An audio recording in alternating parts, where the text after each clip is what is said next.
Mambo aripo pamsiwo, iye wafapa mchinjiko, asiano uya zvino, kutora wakewo. Pamsiwo,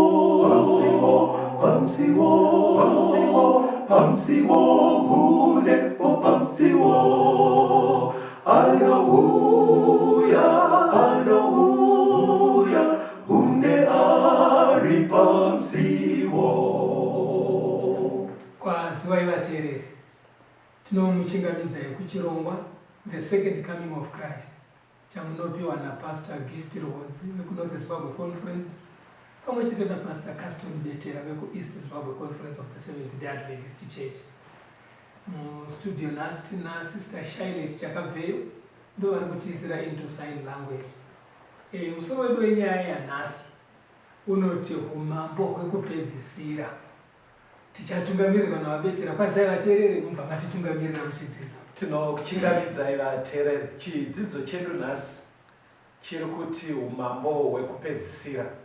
Tichiri kudzidza mukati mebhuku raDhaniel. Saka tichabva taverengerwa namufundisi pana Daniel chapter 2 verse 31 to 33. Daniel chitsauko 2 verse 31 kuenda pa33. Imi mambo makatarira mukaona chifananidzo chikuru. Chifananidzo ichi chaiva chikuru kwazvo. Chaiva nokubwinya kwakaisvonaka. Chakanga chimire pamberi penyu. Chakanga chichityisa pakuonekwa kwacho. Kana chiri chifananidzo ichi, musoro wacho wakanga uri wendarama yakaisvonaka. Chifuva chacho namaoko acho zvakanga zviri zvesirivheri. Dumbu racho nechiuno chacho zvakanga zviri zvendarira. Makumbo acho akanga ari edare, uye tsoka dzacho dzaiti pamwe dare pamwe ivhu. Ndo hope dzakaonekwa namambo Nebukadneza, dzakanetseka kuti dai dzawana anodudzira. Mupfungwa dzakaiziva kuti dzine zvakakosha zviri mukati mazvo. Takambobata chimwe chikamu chehope idzi muchikamu chapfuura, but panapa pari kutsanangura kuti zvinhu zvakarotwa namambo hanzi chaive chifananidzo chikuru chaakaona mukati mehope. Musoro wechifananidzo ichi chiita kunge chidhori chemunhu pasi. Yes. Zvekuti vateereri vari kwamuri unogona kutongodhirowa chidhori chako kuitira kuti zvireruke zvatiri kutsanangura, wobva watonyora zvatiri kutsanangura. Chaive chidhori mufundisi chakakura chakadaro. Saka musoro uri kunzi waive wegold. Then choita kuno kumaoko kuchipfuva uko kwanga kuri kwesilva. Pano padumbuku ndobva chaitwa chiri chendarira brass. Makumbo echidhori ichi aive eiron, ndo chiine dare. Saka kutsoka kunoku kuri kunzi kwai kwakazangana dare neclay. Kukura kuti kwakune simbi iron nevhu. Iron nevhu zvakazangana kudaro. Ndo hope dzakarota mambo. Chaive chidhori chinenge chidhori chemunhu chihombe. Asi chakaumbwa nesimbi dzakasiyana siyana. Yes, chaive chakaumbwa nemametals akasiyana siyana. Musoro waive wegold. Then chipfuva ichi chaive chesilver. Yes. Then padumbu apa padzo pebrass. Ndarira, right? Ko makumbo achaya. Makumbo yanga iri iron. Ko kutsoka maendo kwakazanganiswa iron nevhu. Patiri kuramba tichibvunza navateereri tikuitira kuti muri kwamuri mubva mazvibata, nekuti hope idzi dzine zvakakosha kwatiri isu ari kurarama mazuva ano. Mwari aida kutiratidza nehope idzi mamiriro achazoita umambo uchatonga panyika. Kuti dzakarotwa kudhara ikoko. Nebukadhineza achiroteswa zvebizu. Ndizvozvo dzakarotwa kudhara, asi Nebukadhineza aitoroteswa zvedu isusu vari kurarama mazuva ano. Saka ndoda kuti muverenge pazasi mufundisi pavhesi 34 na36 yaDaniel chapter 2 iyoyo. Daniel chapter 2 verse 34 kuenda pa36. Yes. Makaramba muchitarira kusvikira muchiona ibwe richivezwa, asi zvisingaitwi nemaoko emunhu, rikarova chifananidzo patsoka dzacho dzaive dzedare nevhu, rikadziputsa-putsa. Ipapo dare nevhu nendarira nesirivheri nendarama zvakaputsanyiwa pamwe chete, zvikafanana nehundi iri pamapuriro nenguva yezhizha, zvikatorwa nemhepo zvikasawanirwa nzvimbo. Asi ibwe rakanga rarova chifananidzo rakazoita gomo guru rikazadza pasi pese. Ndizvo zvamakarota, zvino tichazvidudzira pamberi pamambo. Saka chidhori ichi chakaitwa nemametals past hanzi hope hadzina kuperera ipapo. Saka hanzi kwakazoonekwa dombo rakauya but mawiri ari hazvina kuitwa nemaoko emunhu. Ani matombo tinopotsera iroro harina kupotserwa nemunhu kana kugadzirwa kwacho kuita shepa hakuna kuitwa nemunhu. Saka handobva raonekwa richiuya muhopo kwakuskorova chidhori chiya kutsoka. Hanzi chidhori chiya pachakarohwa kutsoka kwaiti dare nevhu kuya nedare riri kumakumbo nedumbu iri rebrasi nechipfuva chesivheri ichi nemusoro waive wegold. Hanzi zvakakuyiwa nedombo rakangouya riyariya ndobva zvakuyiwa zvese kuita hundi chaenendeswa nemhepo. But hanzi dombo riya radaro mambo paaiona hope idzi ndiDhaniel ari kududzira. Hanzi dombo riya rairarova chidhori rakazoonekwa richikura kusvika razadza pasi pese. Ndo hope dzakarotwa idzi. Dzitaurei muchidimbu, ndoda kuti vateereri vedu afambe nesu. Saka mambo ari kunzi akarota chidhori chakaumbwa nesimbi dzakasiyana siyana. Ndizvozvo pastor. Musoro uine gold, musoro uri wegold, dundundu nemaoko zviri zvesilver. Yes, dundundu nemaoko breast iri yesilver. Ndizvozvo. Dumbu riri rebrass rendarira. Right, kudumbu it was brass ndarira. Makumbo ari iron. Yes, makumbo iron dare. Tsoka idzi dzine iron nevhu. Right. Ndobva kwakandwa dombo rakabva mugomo risina kukandwa nemunhu. Right. Ndobva raskorova rakananga kutsoka. Asi rakazokuya chifananidzo chese. Ndobva chaitwa upfu. Right. Ndobva chafuridzwa nemhepo. Right. Ndobva chabva pachanga chiri. Ndobva pasara paane dombo riya. Iro ndobva rachikura. Right. Kusvika razadza pasi pese. Toda kuti ndo hope dzakarotwa namambo dzakanzi naJesu kuna Mateo 24 verengai bhuku raDhaniel. Saka Daniel atsanangura hope idzi mufundisi. Mambo aigutsurira kuti zveshuwa ndo zvandakarota. Saka Daniel akabva enda pamberi zvika ndauda uchikuudzai zvazvinoreva. Saka verengai vhesi ya 37 kusvika pa 38. Verse 37 na 38 ya Daniel chapter 2. Yes. Imi mambo muri mambo wamadzimambo, makapiwa naMwari wokudenga ushe noumambo nesimba nokubwinya. Pose panogara vana vavanhu wakaisa paruoko rwenyu mhuka dzebundo neshiri dzokudenga, akakuitai mubati wazvo zvose. Imi ndimi musoro wendarama. Daniel paari kududzira kuna mambo ari kubva atsanangura akati maonero amamuchita chidhori chiya chiri kuti gold, silver, brass, iron neiron and clay. Tisati tambosvika kudombo, Daniel ari kuti ngatingoitai neorder yamakaona nayo muhope. Zvikanzi makatanga kuona musoro uri wegold. Saka musoro wegold uri kumirira imimi mambo weBhabhironi. Nekuti ndimuri kutonga iye zvino, makapiwa umambo hwese hwepanyika. Vanhu vese vari kuteerera kwamuri, ndimi makamiririrwa nemusoro wegold. Right. Kureva kuti musoro wegold wanga uchimiririra umambo hweBhabhironi. Waitungamirirwa naNebhukadhineza. Akarotiswa hope dzacho. Saka zvazviri kubva zvafanoreva ndezvekuti saka mametals mamwe ari kuteera ari kutomirira umwe umambo waizotera. Verengai vhesi 39 yaDhaniel 2 munzwe. Daniel 2 verse 39. Munzwe matsanangura anoita kuratidza kuti mametals aya aimirira umambo. Shure kwenyu umwe ushe huchamuka huduku kwamuri, tevere ushe hwechitatu hwendarira huchabata panyika yose. Muri kunzwa kuti ari kutoti ndarira ushe hwechitatu. Handiri mazonaka because tatanga tichiti gold, silver, brass. Brass maona ndeyechithirika. Saka zvikutora kuti kubvira panguva yaDhaniel iyoyo waitova umambo hwekutanga ndehwaNebhukadhineza. Ndo uri kunzi mapfuura mambo kuchauya hwechipiri, kozouya hwechitatu wabva watonzi ushe hwechitatu hwendarira. Saka zviri kujeka here vateereri kuti these metals simbi idzi dziri pachidhori dziri kumirira makingdoms, because brass yatonzi iri kumirira the third kingdom. Saka toda kuti timboona kuti makingdoms aya ndapi, because yekutanga tinoiziva yaive Babylon, yabva yataurwa. Saka verengai kuna Daniel chapter 5 verse 30 na 31. Daniel chitsauko 5 verse ya 30 na 31. Nousiku ihwohwo mambo Belshazzar mukadheya wakaurawa.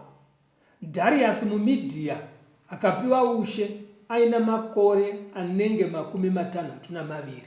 Right. Vhesi raverengwa iri vamwe tinoiziva nyaya iyi kubvira tichikura, ndoiya yamambo uya akaita mutambo wekudhakwa aine zvifere achishora Mwari, ndobva paonekwa ruoko rwakanyora pamadziro. Mambo uya aiita zviya ndiye aive mambo wekupedzisira weBhabhironi, muzukuru waNebhukadhinezar. Saka paanyorerwa paya ndokwaitova kuchinjwa kwoumambo hweBhabhironi kuchiuya hwemaMedo Persia. Saka iro bhuku raDaniel rinobva ratisira pachena kuti saka waive umambo hwechipiri ndeupi? Umambo huri kunzi waimirirwa naDarius uyu akauraya Belshazzar usiku wanyora chigunwe pamadziro. Saka kwakati Babylon ndobva kwauya umambo hwaive mubatanidzwa hwevaMedi nevaPersia hwainzi Medo Persia. But hwechitatu hwabva watotaurwa pataverenga paya hwendarira. Saka toda kunzwa kuti hwaive hwechiwo. Tozoona ndizvo here zvazvaive munhoroondo. Ndoda kuti saka patiri kuti hwekutanga patiri kutangira nhoroondo iBhabhironi ichiteerwa neMedo Persia. Because tiri kutangira pamusoro wegoridhe. Saka verengai kuna Daniel chapter 8 verse ya 20 na 21. Daniel 8 verse 20 na 21. Gondobwe rawakaona rakanga rine nyanga mbiri ndiwo madzimambo avaMedhia navaPersia, uye nhongo ine mvere ndiye mambo weGreece. Pane mumwe muono wakazoratidzwa Daniel, ndobva aona paine gondobwe pasi rairakazvimirira richiita zvarinoda, but kwakazoonekwa nhongo yaiuya ichimhanya nomukono wembudzi. Kwakuskorwisa gondobwe riya mukono wehwai. Hanzi mukono wehwai uya ndobva wakurirwa. Saka Daniel achinetseka kuti ikonomi iri zviri kurwisana kuti zvikanzi aiwa gondobwe rawatanga kuona riri kumirira Medo Persia, umambo huya wakabvisa weBhabhironi. Zvikanzi wazokurirwa nenhongo yawaona iyi. Nhongo yakauya ichikurira umambo hweMedo Persia yabva yanzi ndimambo weGreece. Saka zviri kujekeswa apa ndezvekuti tiwere mufundisi. Babylon ndo yakatanga. Ndizvozvo. Ichibviswa neMedo Persia. Ndizvozvo. Medo Persia ichizobviswa neGreece. Ndizvozvo. Ende vateereri vedu munhoroondo yenyika ino ndo maitiro akaita umambo ihwohwo. Taigona kupa nemadhetsi acho kuti zvaifamba so. Asi kareko tikacherechedza muhistory, kingdom yaiveko mazuva anaDaniel pari kutangira hope idzi iBhabhironi ndobva yakurirwa neMedo Persia. Medo Persia ikakurirwa neGreece yaitungamirirwa naAlexander. Saka ndokutedzana kwazvaita. Chiverengai Daniel chapter 2 verse ya 40 to 43. Daniel 2 verse ya 40 kuenda pa 43. Vushe hwechina huchava nesimba sedare, sezvinoita dare rinoputsanya nokuparadza zvose, sezvinoita dare rinopwanya izvi zvose, saizvozvo huchaputsanya nokupwanya. Zvamakaona tsoka nezvigunwe zvakaitwa pamwe nevhu romuumbi wehari pamwe nedare, huchava ushe hwakaganhurwa, asi simba redare richavamo. Zvamakaona dare rakavhenganiswa nevhu rokuumba naro, zvigunwe zvamakumbo zvakanga zvakaitwa pamwe nedare pamwe nevhu, saizvozvo ushe huchava pamwe nesimba, pamwe haungatane kuputsika. Uye zvamakaona dare rakavhenganiswa nevhu rokuumba naro, saizvozvo vachavhengana namarudzi avanhu, asi havanganamatirane sezvinoita dare risinganamatirane nevhu. Toda kutenda. Mambo hwechina waimirirwa neIron dare. History yedu neiro Bible zvinoisa pachena mufundisi kuti yaive Roman Empire. Nekuti kuna Daniel 8 kana mukazoverenga vateereri kubva paverse 21 kuenda pa 25. Yes. Kunonzi mushure meumambo hweGreece. Right. Kwakauya mambo aive nehasha. Mambo iyeye akatozosvika pakushungurudza nekutambudza muchinda werugare anova Jesu Kristu. Yes. Saka inobva yaburitsa pachena kuti umambo hwakabvisa Greece Yes. ndo umambo hwakazoshungurudza Kristu nekuuraya Kristu. Ndizvozvo. Ndo umambo hweRoma iwo. Ehe. Saka waitungamirirwa naNasiza. Right. Ndo vaitungamira umambo. But vhesi rabva rati patinopedza umambo hweRoma, Iron handiti maona yakondinya ikaenda kuzvigunwe. That's right. Kureva kuti umambo hwakazoteerera Roman Empire. Muchidzidzo chatakamboita vateereri takaisa pachena kuti Roman Empire payakakolapsa ndo yakaita give birth kumodern Europe iriko nhasi. Ndudzi dzemuEurope dzese mafragments kana kuti zvimedu zvakasara mushure mekunge Roman Empire yapera. Saka nhoroondo imabudira iri kuita iri kuratidza kuti pakabva Babylon kwakateera Medo Persia ndobva kwauya umambo hweGreece hwakakurirwa naNasiza, vanzi vanoputsanya yaive Iron Kingdom yeRome ndo yakateerera. Rome payakaparara haina kubva yapera. Handiti manzwa muhope idzi kunzi hanzi dare rakakondinya kuenda kutsoka kuzvigunwe. Haina kubva yapera kubva yanyatsopera, asi yakabva yanodimbuka ichitipa yataa kuti modern Europe nhasi. Mafambiro zvakaita ndekuti pakaita ndudzi dzaimukira umambo hweRoma. Yes. Saka vamwe nevamwe vairwa vari pachiarea chavo vozvisunungura kubva kuushe hwemaroma, vodeclare independence, vatanga kuzvitonga. Yes. Saka ndo France iriko nhasi aive maFranks. Ndizvozvo. Ndazvaona. England iriko nhasi anga ari maAnglo-Saxon. Ndizvozvo. Saka mukatarisa nyika kune vaitonzi maSueve vekuPortugal. That's right. Kwoita vamwe vaitonzi maLombards vekuItaly. That's right. Vakawanda vanhu vakabuda ipapo. Vamwe vacho havachakwanisi kunyatsotireseka kuti vari kupi.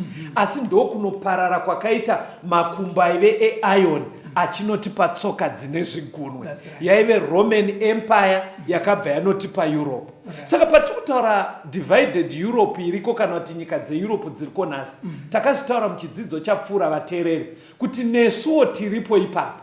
Nekuti mukatarisa civilization yepasi rose, vakadzidza history paiitwa yainzi the scramble and partition of Africa, muchiona kuti ndudzi idzi dzakabuda muRoman Empire ndo exactly dzakazoisa influence pasi rese. Nekuti kuti scramble vaitomhanyira kunodimburirana Africa nedzimwe nyika.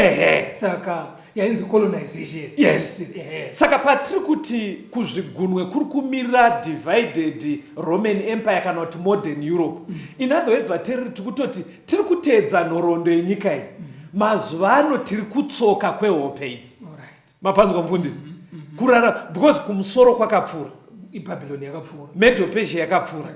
Greece yakapfuura. Roman Empire yakapfuura.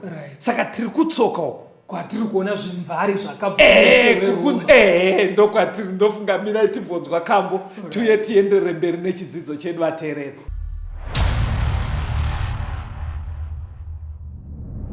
Nengirozi kudenga tichaimbira mambo kumusha kudenga panzira dzegoridhe tofamba torumbidza kumusha kudenga tichamira pana mambo nengirozi toimba mbiri kunaishe. Hallelujah, hallelujah, hallelujah. Tichaimbira mambo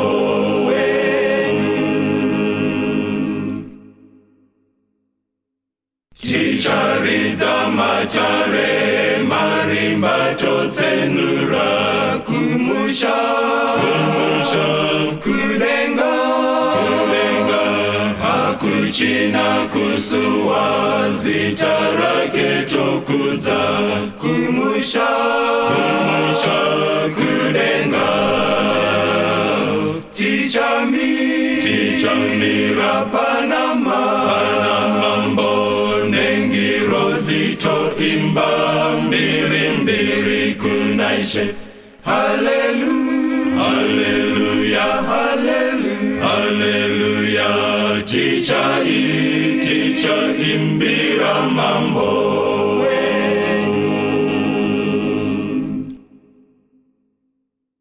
chimuka moyo wangu uimbe rukuriro kumusha kudenga tichafanana naye pamagumo tofara kumusha kudenga tichamira panamambo nengiro zito imba mbiri kunaishe haleluya haleluya haleluya haleluya ticha imbira mambo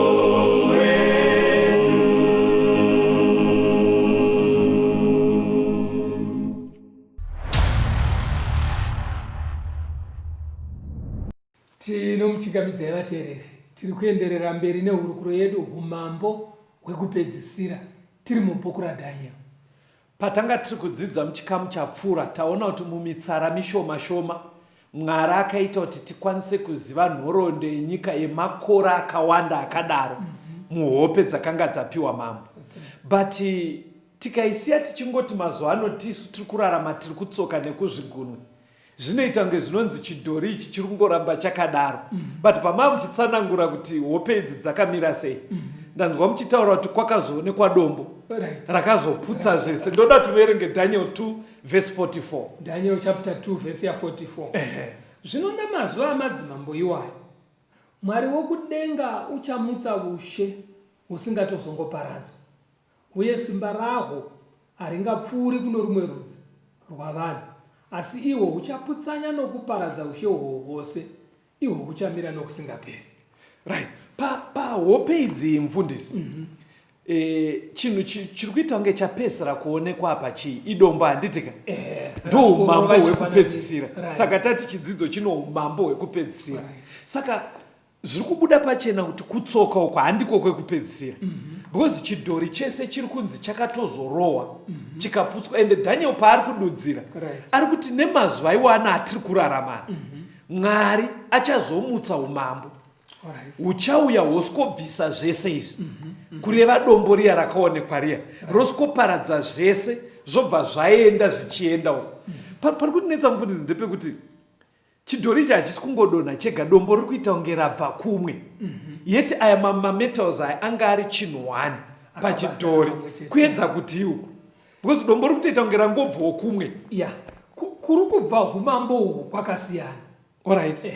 Nekuti umambo huri kuteerana pachidhori uhwu hwese huri kubva panyika, kurwisana kwemadzimambo, uyo achikundwa achibva, uyo achikundwa achibva, uyo achikundwa achibva. Alright. Asi pari kunzi hwekupedzisira after tanosvika kutsoka, nekuti panzi pamazuva emadzimambo iwayo api acho aya kukutsoka kwatiri kureva kuti mushure mumazuva emadzimambo akabuda muRoman Empire, kureva kuti mazuva ano atiri kurarama ndiwo atiri ndo pachauya umambo husingagadzwe nevanhu.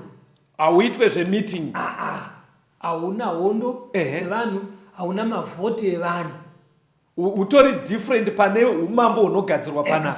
Saka chaiswa naMwari. Saka in other words, katakutaura umambo hwaMwari vateereri, iyi nyaya iyi haisisiri yemameeting manzwisiro andiri kuita panapa iri kuratidza kuti yasiyana. Mukaona tichita kunge tiri kugadzira umambo hwaMwari tichiita zvinge zvemameeting kana kunge kuvhota kana zvekurwisana dzinyika, zvatosiyana. Umambo huri kuratidza kuti huri kutobva kwakasiyana neumambo hwese hwaitika, ende ndiwo umambo hwekupedzisira iwowo.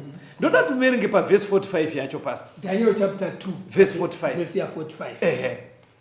Zvamakaona ibwe richivezwa mugomo zvisingaitwi namaoko avanhu, rikaputsa-putsa dare nendarira nevhu nesirivheri nendarama, Mwari mukuru wakazivisa mambo zvichazoitwa pashure. Kurota uku ndokwazvokwadi, nokududzirwa kwazvo ndokwazvokwadi. Alright. Because vateereri, mambo chakaita kuti arote hope idzi, hanzi musiwo aiva arara achifunga kuti after umambo hwangu chii chichazoita. Saka ari kupindurwa manje. Shungu dzemwoyo wake, shungu dzemwoyo dziri kupindurwa. Saka manzwa Dhanieri kuti mambo ka zvamakaona dombo riya richiputsa zvese, ndobva rasara rikazadza nyika. Mwari wekudenga akupindurai. Mapabata. Saka in short mufundisi, tomboti kuna vanhu vari kunetseka kuti chii chichazoitika mangwana neupenyu hwake. Nemadudziro aita Daniel, mungamupindure muchiti?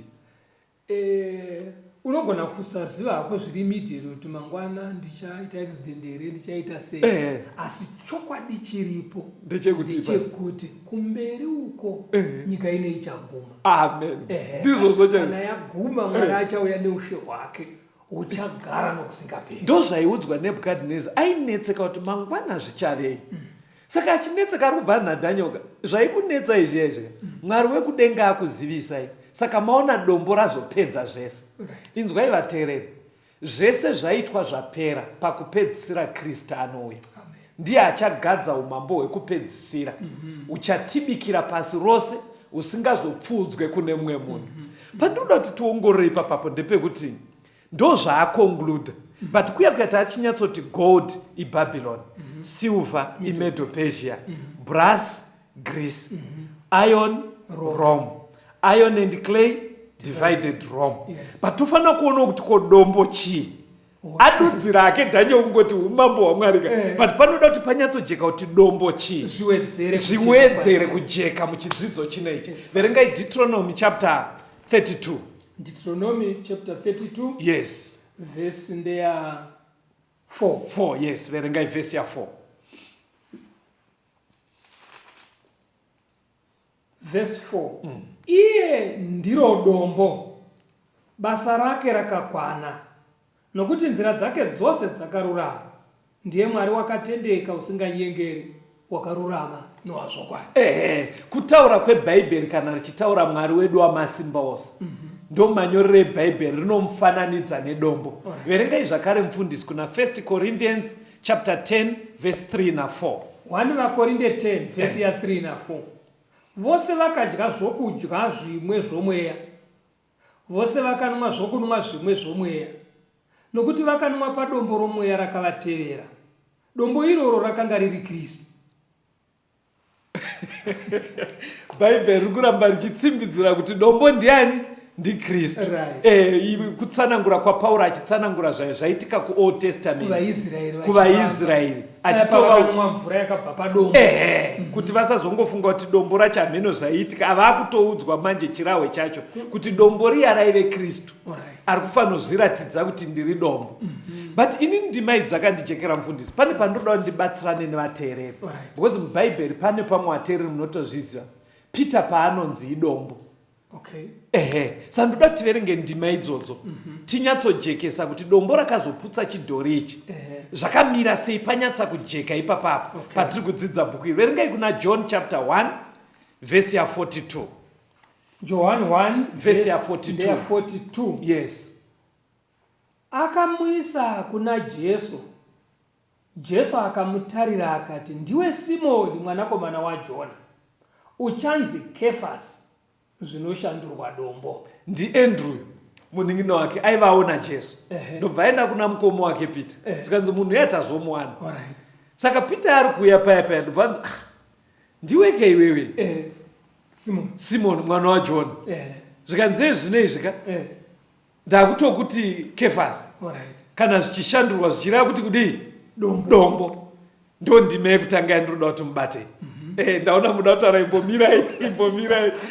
Vurai kuna Matthew 16. Matthew 16 verse 17 kusvika pa19. Matthew 16 verse ya 17. Jesu akapindura akati kwaari, wakaropafadzwa iwe Simoni Bha-Jona, nokuti nyama neropa hazvina kukuzivisa izvozvo, asi Baba vangu vari kudenga. Neni ndinoti kwauri, ndiwe Petro. Pamusoro poruware urwu ndichavaka kereke yangu. Masuo eHadesi haangaikundi. Ndichakupakidzo ushe hwokudenga. Chinhu chipi nechipi chauchasunga panyika chichasungwa kudenga, nechipi nechipi chauchasunungura panyika chichasunungurwa kudenga. Saka chandiri kuitira kuti muverenge ndima idzi ka uchitoinzwa iri pachena kuti kii dzakasiyirwa Petro. Ani mazona ari kutonzi ndo panotangira chechi yaMwari. saka zvinobva zvatoita sekunge umambo hwaMwari zveshuwa hwakasiyirwa Petro kuti autange. Imi munonzwisa sei muri mufundisi? Ndimai muri kuinzwisa sei imi mupastor? Ndima idzi dzino mukanyatsokudzicherechedza pari kunzi Peter dombo, Jehovha dombo, Kristu dombo, zvoita unge Peter naJesu naJehovha vakafanana kunge vakadai so. Asi isi toziva kuti Peter munhu akatozvarwa naJona, handiti haangainzane naMwari, right? ndokuziva kwatinoita hakuna munhu wenyama angainzane naKristu, but apo atopiwa kamaki ekukinura kudenga. Saka pari kunzi Peter dombo, matauriro echikaranga kadudzirirwo kachakaita. Alright. Dai tadzokera kumutauro waishandiswa panguva idzi. Vaishandisa mutauro wakaita sei nguva iyi? Pavaishandisa mashoko aya achibuda muchiGiriki achinobuda muchiHebheru, munoona kuti amwe mavhesheni kana kuti ukatora rechirungu pari kunzi Jehovha kuna titodomi paya dombo rinonoti roko. Alright, roko. Handitika wariti stone runoti roko. Rinoti roko. Rouya Peter paari kunzi dombo roti stone. Roti stone. Apa zvakatosiyana kastone neroko. Right. Alright. Saka kana mukazonodzokera manje mururimi rwechiGiriki Peter anonzi Petros. Anobva kuna Petros. Alright. Petros zvinoreva kadombo kadiki. Alright. Kaunogona kusimudza uchikanda uko. Okay. Asi Jehovha paari kunzi dombo panonzi Petra.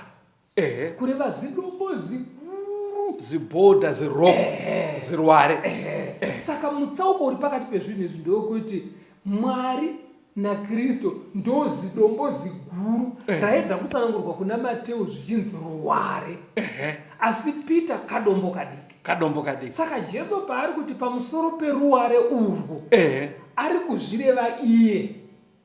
Alright. Ndiye zidombo. Alright. Asi kuti iwewe Peter omunongedzera kuti pamusoro pekadombo aka. Okay. Ndo mabudiro azvinoita kana mukanyatso. Iye ndiye ziruware. Iye ndiye ziruware, ndo zidombo ziguru. Saka ari kuti Peter pamusoro pezidombo rino iri kureva kuti pamusoro pangu inini ndichavaka kereke yangu. Ari kunzi masuo eHadesi, rufu. Peter haana kukunda rufuba, akafa. Akakunda rufu ndiKristu akafa akamuka. Alright. Unoona chandazviitira mufundisi, ndakazwa kuti ndikakudzai ndichakubvunzai izvika hatinoita kunge tine chiplana vateereri. Ndafara kuti tsananguro yamuinayo ndo chaiyo iri mubhaibheri kuti pari kunzi pamusoro peruware urwu ndichavaka kereke yangu. Isusu taakungoita kuverenga, asi dai taivepo musiwo yaachitaurana naPeter aitozvireva iye kuti pamusoro pangu inini ndichavaka kereke yangu. Mire munzwe mamwe matauriro ebhaibheri parinongoreva zvimwe chete izvozvo. Verengai kuna John chapter 2 verse 18 to 21. John 2 verse 18. Zvino vaJudha vakapindura vakati kwaari, ungatiratidza chiratidzo cheiko zvaunoita zvinhu izvozvo? Jesu akapindura akati kwavari, putsai temberi iyi, ini ndichaimutsazve namazuva matatu. Zvino vaJudha vakati, temberi iyi yakavakwa namakore ana 46. Zvino iwe ungaimutsa namazuva matatu here? Asi iye wakanga achireva temberi yomuviri wake. Panapa Jesu ari patemberi vari kuita zvaiitika vachinetsana. Ndo paakanzi nevaFarisi vaivepo vanetsana kudaro zvikana Jesu, putsai temberi ini ndichaivaka nemazuva matatu. Saka mukufunga kwavo vakatofunga kuti ari kureva tempo yaivepo mavainamatira. Ndobva vati iwe taane nguva temberi yakatora nguva kudii 46 years ichivakwa, tichibatsirwa naHerodhi ichivakwa temberi. Woti iwewe in 3 days unovaka uri wega. Saka bhaibheri rabva rati havana kuziva kuti aireva temberi yemiviri wake.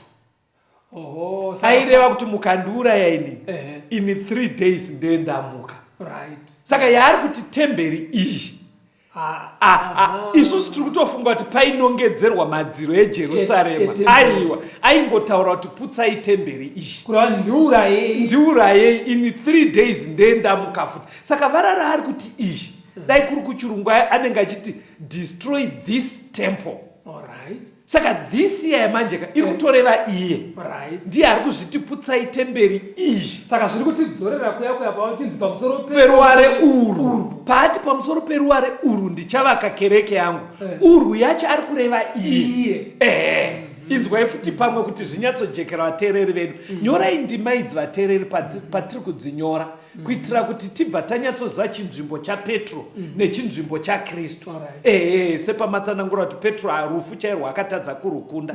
Zvinoita kuti tibva taziva. Verengai kuna John chapter 6 verse 48 kusvika pa51. John 6 verse 48 kuenda pa51. Ndini chingwa choupenyu. Madzibaba enyu akadya mana murenje akafa. Ichi ndicho chingwa chinoburuka kudenga, kuti munhu achidya arege kufa. Ndini chingwa chipenyu chakaburuka kudenga. Kana munhu achidya chingwa ichi, uchararama nokusingaperi. Chingwa chandichapa inyama yangu woupenyu hwenyika. Apa manje abva apedzisa kutsanangura.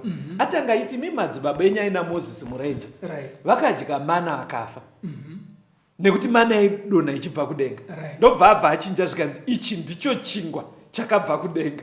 Alright. Paari kuti ichi pai anga akuzvireva iye. Haasi kureva mana. Aiwa atobva akutoti ichi ndicho chingwa chakabva kupi? Kudenga. Saka nengari yekuti aiziva kuti vanogononoka kubata akaramba achichinjanisa. Ndobva abva aratidza kuti pandiri kuti ichi ndicho chingwa. Ndobva pamberi abva ati anodya miri wangu ndini chingwa cheupenyu.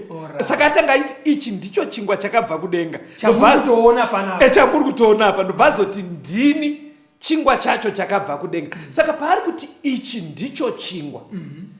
Kuchirungu inenge ichiti this is the bread. Saka this year anoita kunge pari kurehwa zvimwe vateereri. But chiri kutorehwa ipo paya ndiye Kristu. Saka paari kuti pamusoro peruware urwu ari kuzvireva iye. Paari kuti putsai temberi iyi ari kuzvireva iye. Paari kuti ichi ndicho chingwa chakabva kudenga ari kuzvireva iye. Saka dombo redu rinoramba riri Kristu, riya riri kuna Daniel. Tutaurai ndaona muda utaura. Ndopandauda kuti pacheke kuti panapa pane dombo ari iye Kristu. Ari iye Kristu. Peter kare kadombo kadiki. Saka chechi iri kuvakirwa pana Kristu. Ndiro dombo ziruware. Saka ndo pane manyuko eumambo hwekupedzisira. Nekuti ndo dombo ratinoda kuti tione kuti zvinofamba sei, umambo hunogadzirwa sei sezvo huri hwekupedzisira. Vateereri, toda kutendai, rambai makateerera, rambai muchinyora mavhesi, mirai timbonzwa kambo.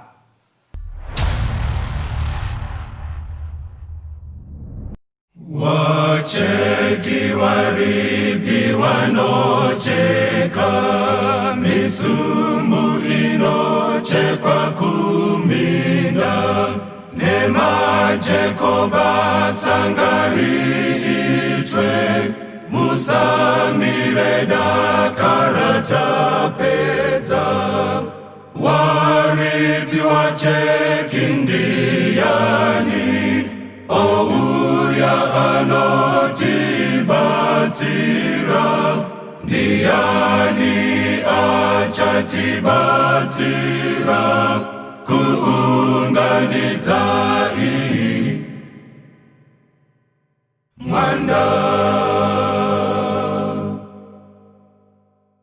Minda yakuibva kwese kwese, pasi rakamirira kuchekwa, wacheki washoma basa iguru, tikanonoka tinozoshaya.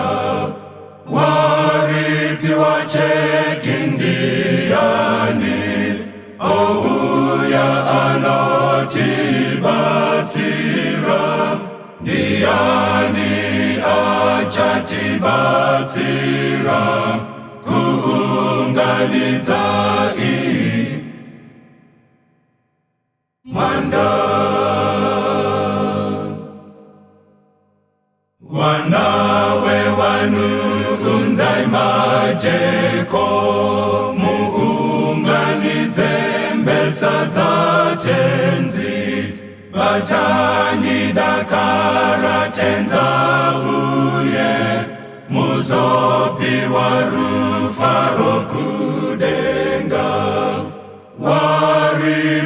wacheki ndiani, ouya anotibatsira, ndiani achatibatsira kuunganidza mwanda waripi wacheki ndiani, ouya anotibatsira, ndiani achatibatsira kuunganidza mwanda.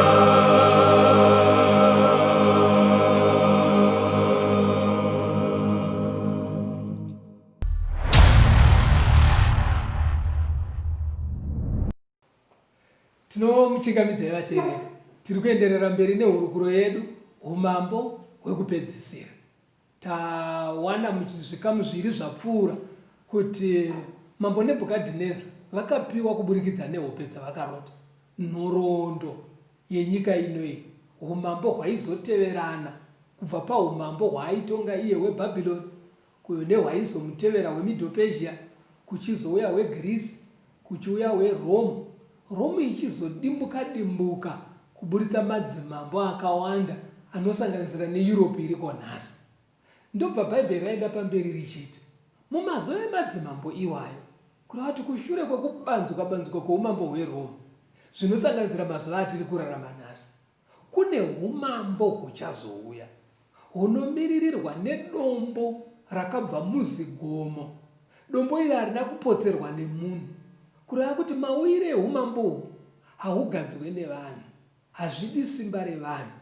Ndopa umambo pataakutarisa. Saka chikamu chatapedzera kutarisa taati chiisirwa pachena neBhaibheri kuti chinonzi dombo ndiJehovha, chinonzi dombo ndiKristu. Petro anganzi dombo, asi kadombo kadiki kasina saizi imwe chete naKristu. Ndoda kutenda. Saka dombo ririro umambo hwekupedzisira hwakaonekwa kuna Daniel, zviri kunobuda futi kuna Matthew 16 yaverengwa kuti ndo paruware panovakirwa kereke yaMwari.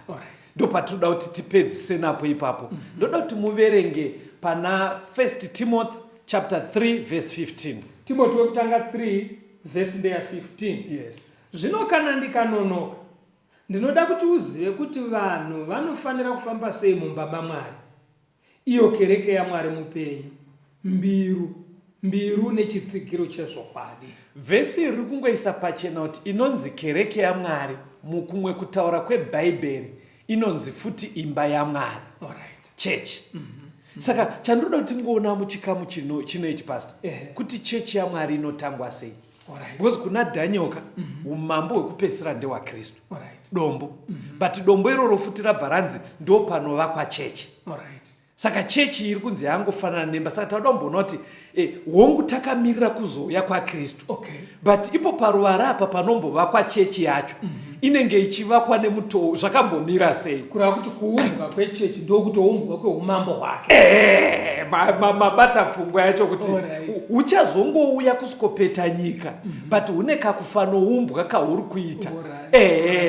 Uchifanodaro uchida. Verengai kuna Matthew chapter 7 verse 24 kusvika pa27. Matthew 7 verse 24 kuenda pa27. Yes. Naizvozvo mumwe nomumwe unonzwa mashoko angu aya akaaita unofananidzwa nemurume akachenjera akavaka imba yake paruware.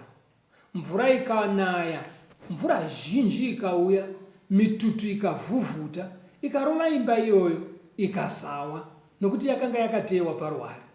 Mumwe nomumwe unonzwa mashoko angu aya akasaaita ungafananidzwa nemurume benzi wakavaka imba yake pajecha.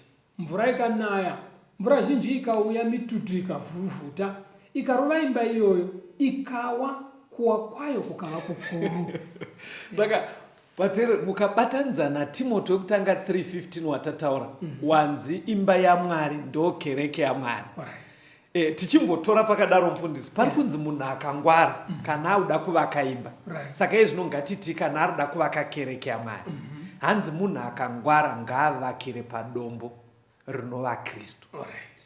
Hanzi zvine maadvantage ndimi maverenga. Aidone.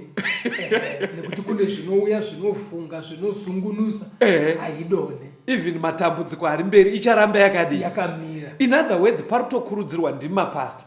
Pamunoita zvechechi onai kuti muri kutangira zvechechi pana Kristu. Ndo zviri kutobuda mundima iyi. Tangirai zvechechi panani? Pana Kristu. Imba yaMwari inotewa paruware. Iko kutangira pana Kristu muri kuti iko vhudhi. Pana chechi isingati Kristu here. Vateereri munogona kundibatsira mufundisi pamwe havagare kwandinogara. Kwenye hazviko here zvekuti dzimwe nguva vanhu vanotoungana vachinamata asi voti isusu hedu hatitende muna Kristu? Hazviko here kwenyu vateereri? Asi vanenge vachitoungana vachiti vanamata. But pakunodzoka Kristu kudai vamwe votozoshandisa mamatems akafanira kuti mudzimu wevarungu. Anunguzwa zvakadaro izvo, kwete kuti ndiri kuti zvinotaurika sitere. Pfungwa iripo ndeyekuti vari kuita zvekunamata but hazvisi kutangira pana Kristu. Saka warning iri kutopiwa mubhaibheri ndeyekuti chinhu chakadaro chinodona. Plus ofuti kuve pana Kristu ane zvaakarayira. Ndiye akatisiyira shoko iri. Ndo rinotitungamirira kwaari. Ndizvozvo.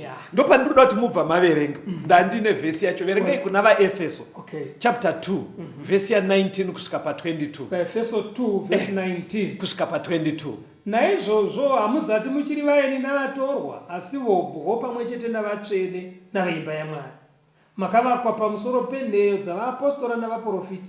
Kristu Jesu amene ari ibwe rapakona. Maari imba yose yakasonganiswa kwazvo inokura ive temberi tsvene muna She. Maari nemivo makavakwa pamwe chete kuti muve ugaro hwaMwari mumweya. Saka pari kunzi vanhu patinotendeuka tichiuya kuna Kristu tiri kuita kunge pari kuramba pachivakwa imba yaMwari. But hanzi kavakiro kacho manje naPauro achinyora tsamba iyi. Hanzi zvinhu zvese ngazvisonganiswe zvichitangira pana Kristu ibwe repakona. Ndiyo foundation. Handiti mazvona manje. Pane nheyo yavaprofita ipapapo mai ndo pandoda kuti mutsanangure kuti panoti chandoda kuti mupatsanangure. Handizve tsanangudzo dzamuchapa. Zviri kuita sekunge title yekuti vaapostora nevaprofita itaito yakakosha kupfuura zvimwe zvese.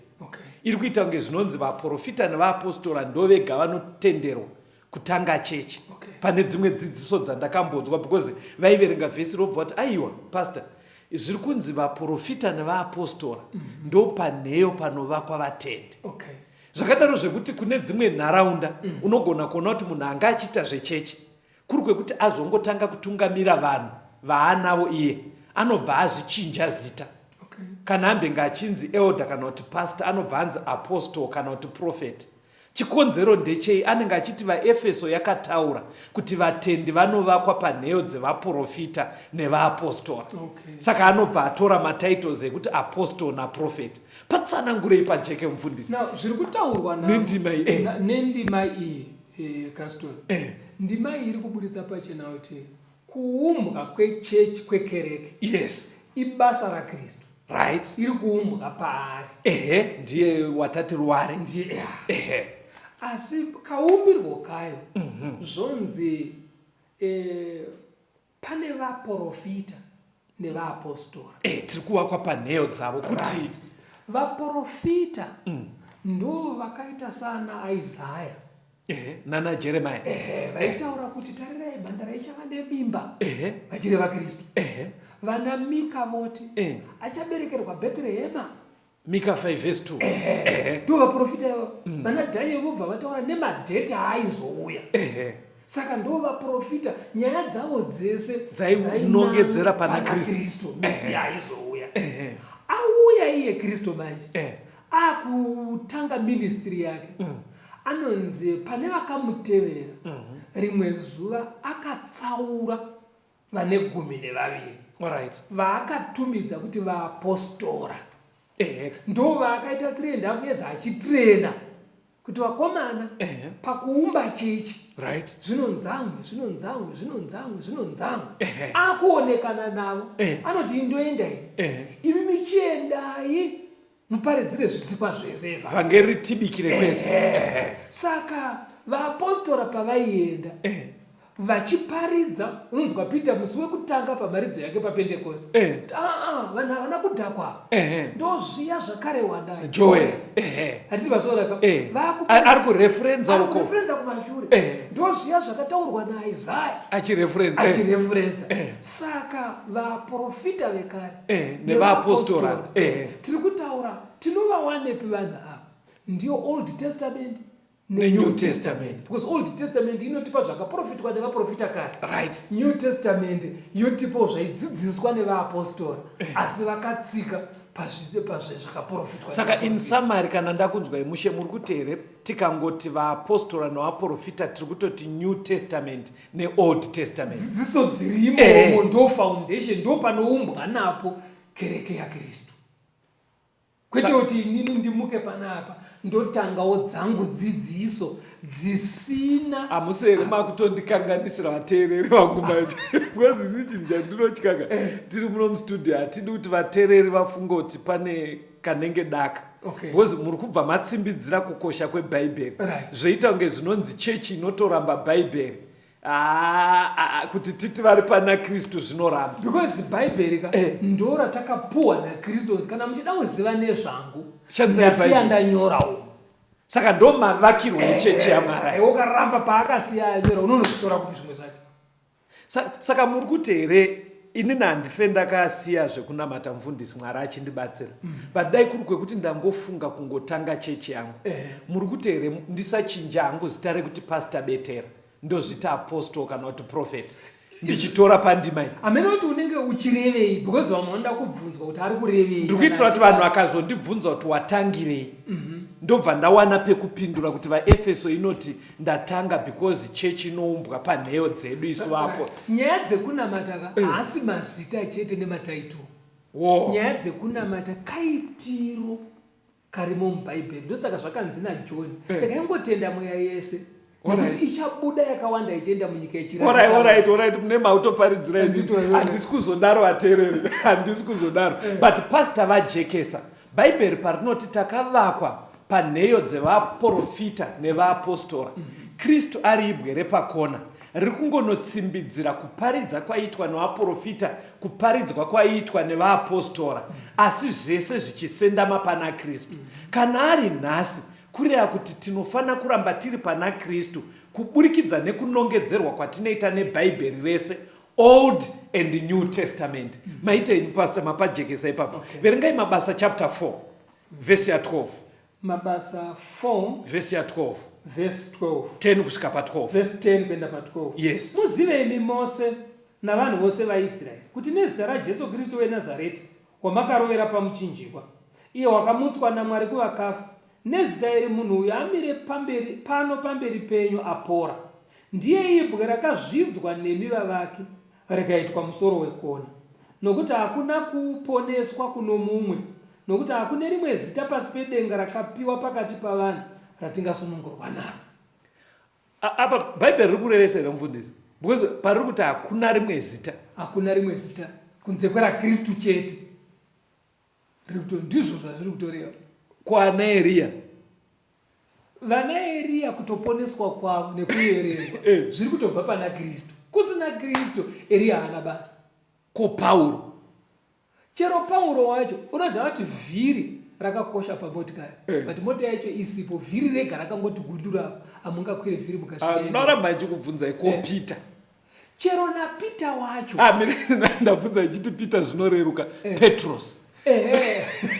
Zvisinei nekuti wamudaidza uchiti Petros anotokosha paina Jesu. Nekuti akasarudzwa naJesu semumwe wevadzidzi vaJesu. Saka pandiri kubvunza mufundisi vateererika, ndoda kuti zvitijekere kuti umambo hwekupedzisira hwatakamirira weduwe kana muchida kuti tizowanikwa pauri, zviri kunge zvinonzi hakuna imwe nzira, zvinenge zviri kungotidzosa pana Kristu. Saka ndokumbirisa vateereri, Mwari achitibatsira ngatiitei zvekunamata zvine manyuko pana Kristu, zviri kutangira pana Kristu. Ava vakomana vakakosha ana Petro nana Pauro nana Eria, but handiwo pane ruponeso rwedu ndizvo ruri pana Jesu. ruri pana Jesu. Ndaona muda kutaura saka nyaya yeduka iri kuti kumambo kwekupedzisa. yes iri kuti iyo vana Babylon vakapfuura, ndizvozvo, Medo-Persia ikapfuura, yes, Greece ikapfuura, yes, Rome ikapfuura, yes, nezvinezvi tiri mumadzimambo akawanda kuzvigunwe kwechidhoro. Asi mumazuva anaya umambo hwega hwatamirira ndehwedombo, ndehwedombo hwaKristu, right, pakudzoka kwake kwechipiri. Asi asati auya hunofanira kugadzirirwa neshoko, right, parinenge richiparidzwa richidzidziswa. Vanhu voti indada Jesu vari kutomira kudivi kwaisha achazotonga nekusingaperi. Saka ushe hwatamirira zvinezvi huri kugadzwa pakuuya kwaJesu, asi huri kufanira kuumbwa nevhangeri. Saka vateererika, inini naMukoma Givhirodzi munomu todawo kuita sevavaki vakachenjera, hatidi kuita uye akavakira pajecha. Saka kuri kwekuti muri kunzwa vhangeri ratiri kutaura tiri muno mustudio, tendai kuna Jesu nhasi ndokuti tizowanikwa paumambo hwekupedzisira. Summarizai makingdoms aya pastor. Ndikuitira kuti vamwe vangu asina unyora pasi ehope dziya idzi. Tobva tazoverenga vhesi redu rekupedzisira, itai muchikasika. Babylon ndo chaiyo chekutanga, musoro wegold. Musoro wegold. Mirai tite zvinobatika kwateerera. Musoro wegold waimirirei? Babylon. Ko chipfuva chesilva chaimirira Medo-Persia. Ko dumbu rebrasi raimirira Greece. Ko makumbo eiron aimirira Rome.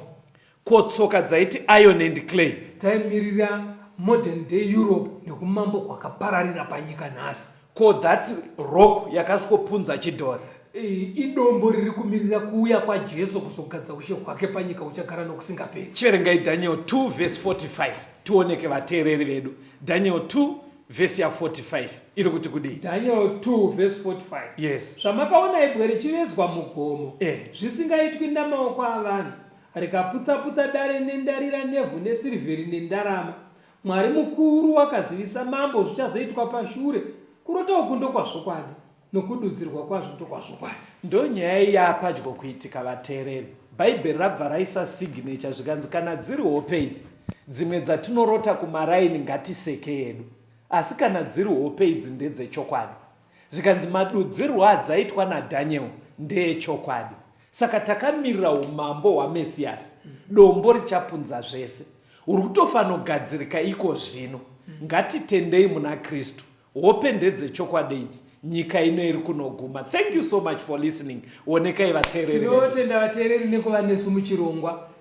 Munogona kutame bvunzo yamuka patati chikurukura. Kana zvimwe zvamunoda kuti apa zviwedzerwe kujeka kana pamunoda kubatsirwa. Kwamugere ikoko, tsvakai hama kana shamwari kana maneighbors vanopinda sangano rema7 Day Adventist. Vanoziva kwekuenda nemi kuti munobatsirwa. Kana kuti munogona kufona, kutumira mameseji, ma-SMS, ma-WhatsApp panhare dzinotevera 0775 460 175 0775 460 175 kana kuti 0716 452 086 0716 452 086. Mwari vave nemi vakuchengetei, tikosangana muchikamu chinotevera. Tenzende tungamirwe mukati mezviedzo mananda andibata ndimwino dombo ndiwigende ndimwimo tungamirwe tenzende tungamirwe semwana onyaradzwa unganyaradzwe nyanza mananda anomunzwa kana matinyarara imwe tenzi wenyanza tenzini tungamire apo ndasvika nyanza mananda ondishisa andichina zororo ndotsamira kune mwenga